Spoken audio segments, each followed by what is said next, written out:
학습할 때 사용하고 계시는 라즈베리 파이는 B 플러스 모델. 그래서 여기에 GPIO 핀이 모두 20개씩 두 줄 40개가 달려있는 상황, 버전이고요. 요 이전 B 모델까지는 여기서 13번까지 26개만 있었죠. 13번까지 요만큼밖에 없었다는 얘기인가? 26개.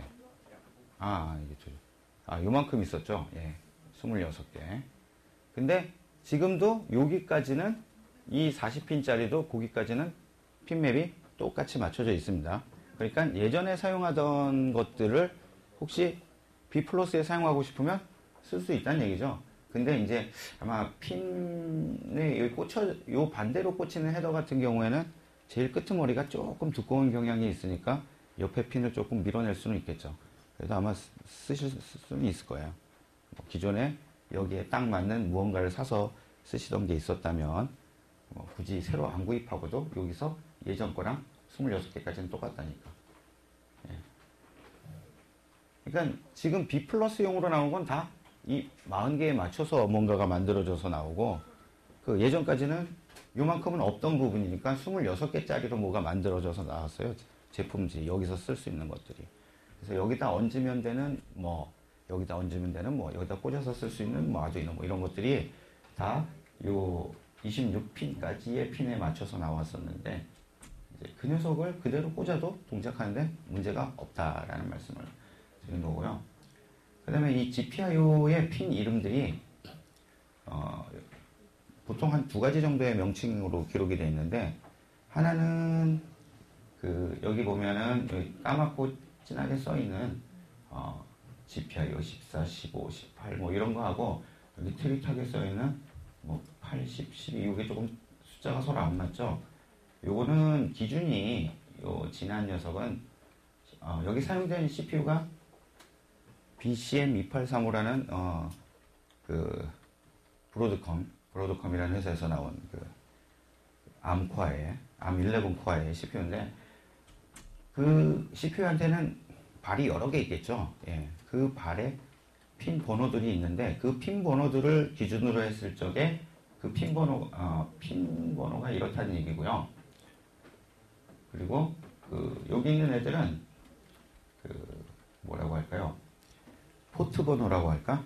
그러니까 핀 몇 번이 GPIO A 포트에 0번이다, 1번이다 해서 8번까지 있다든지, 얘는 32비트니까 적어도 한 16번까지는 있겠네요. 예. 그런 거를 기준으로 이걸 누가 붙인 저거냐면은, 이게 이제 지금 라즈베리 파이에서 주로 많이 사용되는 라즈베리 파이를 이제 가지고 오픈소스가 많이 존재하는 프로그래밍 언어는 파이썬이라는 언어입니다. 파이썬 라이브러리나 그런 데서는 요 진한 숫자에 된 거 쓰고요. 그 다음에 C로 된 라즈베리 파이용 라이브러리가 와이어링 파이라는 게 있는데, 와이어링 파이 핀 번호는 요렇습니다. 예. 그래서 그거는 라이브러리마다 디파인이 어떻게 돼 있느냐의 차이니까, 단지 C로 프로그램 하시는 분들은 와이어링 파이 라이브러리를 쓸 적에 요 번호를 기준으로 생각하시면 되는 거고, 예.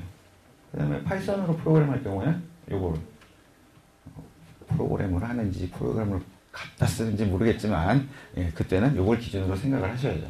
그래서 뭔가 출력이 안 나온다 할 적에 소스 코드에서 요 어떤 GPIO 숫자가 나오는데, 그 숫자를 요 18번을 볼 거냐, 요 18번을 볼 거냐, 요거 두 개 헷갈리면 다른 핀을 생각하게 되는 거죠. 그러니까 그래서 보통 라이브러리 같은데 첫 부분에 임포트 하거나 이럴 적에 뭐라고 써 있냐면 BCM 이렇게 써 있으면은 요겁니다. 요거 일반적으로 파이썬은 다 이거고, C는 이제 요거 이렇게 생각하시면 됩니다. 바깥쪽 거. 진행하다 보면 이제 얘기 나올 겁니다.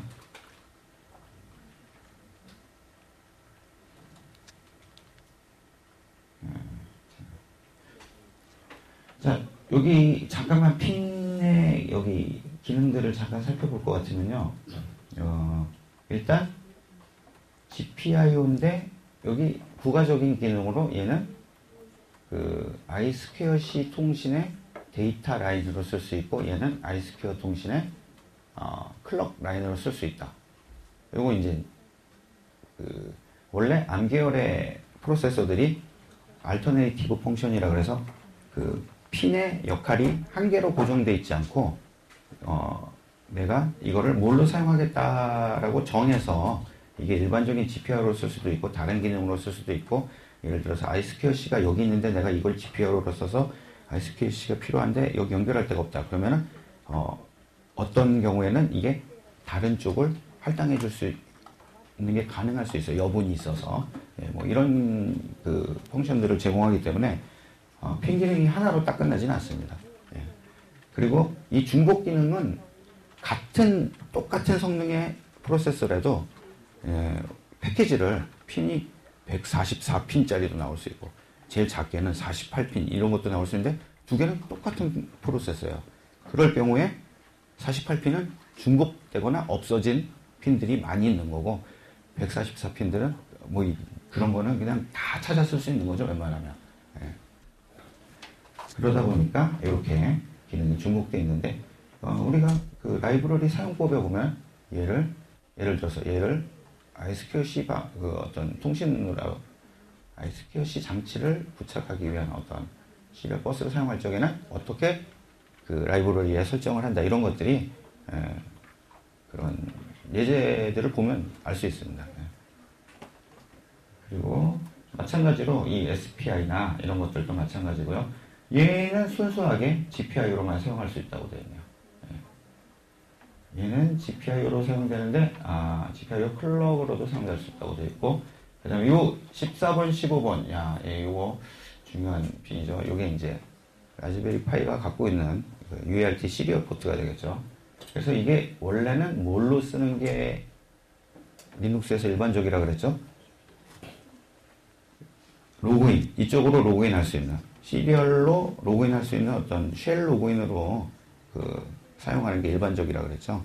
그래서 모든 리눅스 장비들이 대부분 네트워크 문제가 생겼을 적에 뭐 네트워크 IP가 난 이거라고 알고 있는데 그 IP가 안 먹고 내부로 IP를 모르니까 이제 접속도 안 되고 뭐 이럴 적에 그때 시리얼 포트는 IP고 뭐고 그냥 시리얼로 TX-RX만 잘 연결해주면 딱 붙는 거죠.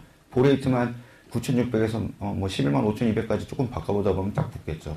근데 대부분 리눅스 콘솔들은 115,200을 많이 쓰죠.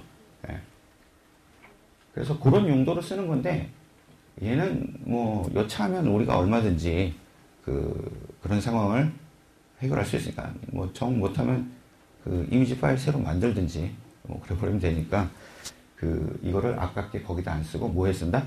다른 어떤 컨트롤러나 아니면 뭐 다른 어떤 보드나 이런 것들, 센서나 이런 것들하고 어떤 값을 주고받을 때 그런 용도로 쓰면 더 우리가 어떤 프로젝트 같은 걸 구현할 때 편리하다 이런 말씀을 드렸던 거고.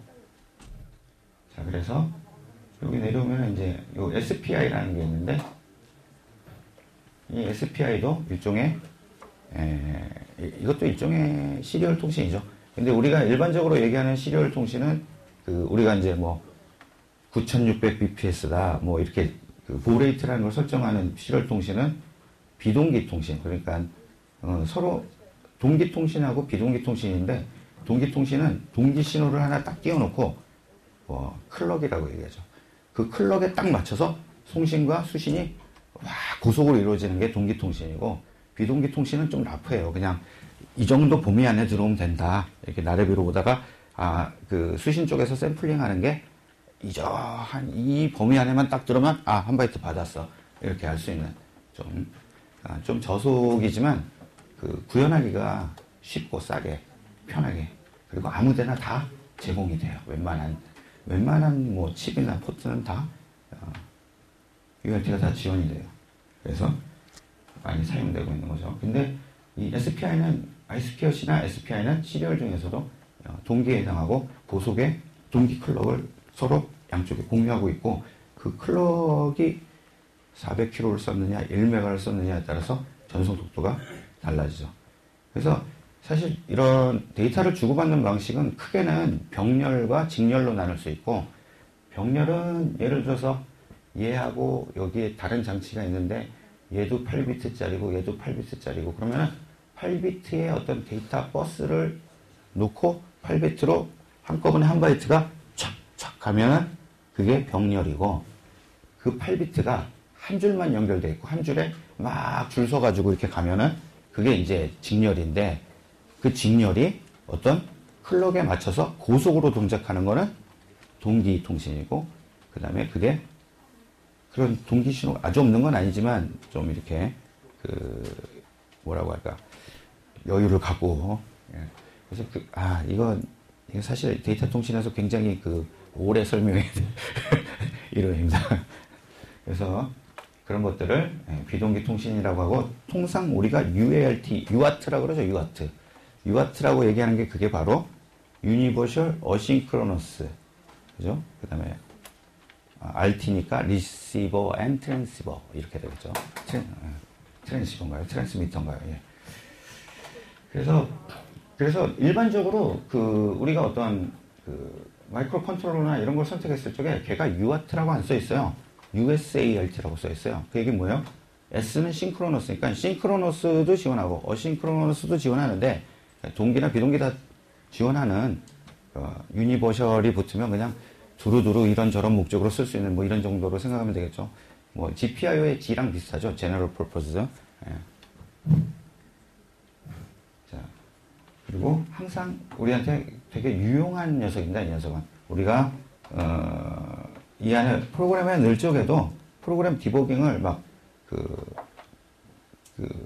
무슨 비싼 디버거를 하드웨어 장비를 갖고 하는 게 아니라 우리가 요소요소에 이 시리얼 통신으로 어떤 데이터를 날려서 그거를 뭐 노트북이나 이런 데서 이렇게 받아서 모니터링을 해봤을 때 요게 요런 메시지를 보냈다는 거는 어떤 루틴이 처리가 되기 전이다, 되고 나서다 이런 걸 알 수 있거든요. 물론 너무 많이 쓰면은 이 프린트 F문이 그러니까 이 시리얼로 날아가는 어떤 그 디버깅을 위해서 날렸던 그런 것들이 있을 때 잘 동작했는데 이제 다 됐으니까 하고 싹 지웠을 때 이제 타이밍이 안 맞아. 그때부터 또 에러가 나. 그런 경우도 있으니까 적절하게 사용해야 됩니다. 어쨌든 요 UART는 되게 우리가 이런 어떤 인베디드나 이런 MCU나 이런 걸 다룰 적에 절대로 놓쳐서는 빼놓고는 얘기할 수 없는 그런 겁니다. 자, 다음으로 넘어가서 죄송합니다.